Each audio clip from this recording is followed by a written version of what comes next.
কুরবানি দিয়ে আল্লাহর কাছাকাছি যদি হতে হয় তাহলে যে কোনো মূল্যে ইখলাস অর্থাৎ অন্তরকে ঠিক রাখতে হবে, ঈমান ঠিক রাখতে হবে। তো আপনি ঈমানকে কিভাবে ঠিক রাখবেন? ৪৫,০০০ টাকা দিয়ে আসাম থেকে একটা বড় ছাগল কিনে নিয়ে এসেছেন, তো ওই ছাগলটাকে রাস্তায় দিয়ে নিয়ে যেতে যেতে সোলুর মোড়ে নিয়ে গিয়ে পাতা খাওয়াতে হবে? জি, কথা বুঝতে পারেন না মনে হয় আপনারা।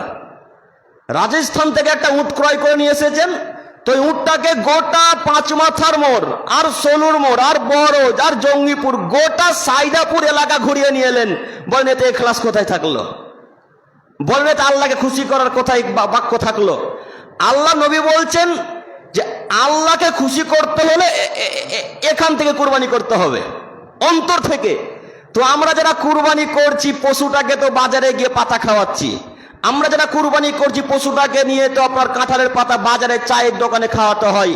আচ্ছা বলেন তো, যে পশুটা আপনি ক্রয় করলেন ২০,০০০ টাকা দিয়ে বা ৪০,০০০ টাকা দিয়ে, ওই ছাগলটাকে কাঁঠালের পাতা বাড়িতে খাওয়া যায় না? কথা বুঝতে পারছেন?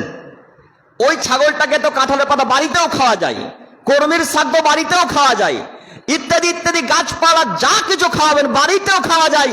তো পশুটাকে বাড়ির বাইরে নিয়ে গেলেন কেন? চায়ের দোকানে বসে বসে কেন পাতা খাওয়ালেন? মানে আপনি বলছেন, মনে মনে বলছেন যে আমি যে এত টাকা দিয়ে পশু ক্রয় করলাম, লোকে জানবে কিভাবে বাইরে না বেরোলে? আমি ২০,০০০ টাকা দিয়ে একটা খাসি কিনেছি, ৪৫,০০০ টাকা দিয়ে একটা ক্রয় করেছি ছাগল, আসামের খাসি, খুব নামি দামি খাসি, লম্বা ছাগল, কানগুলো বড় বড়। তো এত বড় ছাগল যে আব্দুল করিম কবিরাজ পাড়ায় কিনেছে, তো কিভাবে জানবে? যতক্ষণ সোলো মোড়ে না নিয়ে যাবে ততক্ষণ তো লোক জানতে পারবে না। তাই আপনি সোলোর মোড়ে পাতা খাওয়াতে শুরু করলেন। এই কুরবানি আল্লাহ কবুল করবেন না, আল্লাহি আল্লাহর কসম এই কুরবানি কবুল হবে না। দেখবেন, একটু দেখেন, মুহাম্মদ সাল্লাল্লাহু আলাইহি সাল্লাম বলেন, পৃথিবীর মানুষ মনে রাখো, রিয়াকার ইবাদত আল্লাহ তাআলা কবুল করেন না, রিয়াকার ইবাদত আল্লাহ সুবহানাহু ওয়া তাআলা কবুল করেন না। একাধিক আয়াত, একাধিক হাদিস আল্লাহ এবং রাসূল সাল্লাল্লাহু আলাইহি ওয়াসাল্লাম বলছেন, হে আদমের ছেলে মেয়ে, তোমরা যদি আমাকে বিশ্বাস করো, ঈমান থেকে যদি কুরবানি হয়, অন্তর থেকে যদি কুরবানি হয়, ওই কুরবানি আমি আল্লাহ কবুল করি। লোক দেখানো কুরবানি কোনো ইবাদত আমি আল্লাহ কবুল করি না। এই জন্য আমি মাঝে মাঝে আপনাদেরকে বলে থাকি, কুরবানি দিয়ে যেমন জান্নাত কিনা যায়, ঠিক তেমনি কুরবানি দিয়ে জাহান্নামও কিনা যায়। কুরবানি দিয়ে যেমন জান্নাত কিনা যায়, তেমনি কুরবানি টাকা দিয়ে জাহান্নামও কিনা যায়। আব্দুল করিম সাহেব কেমন কথা বলছেন, কুরবানি দিয়ে জাহান্নাম যেতে হবে? জি, যেতে হবে। কারা যাবে?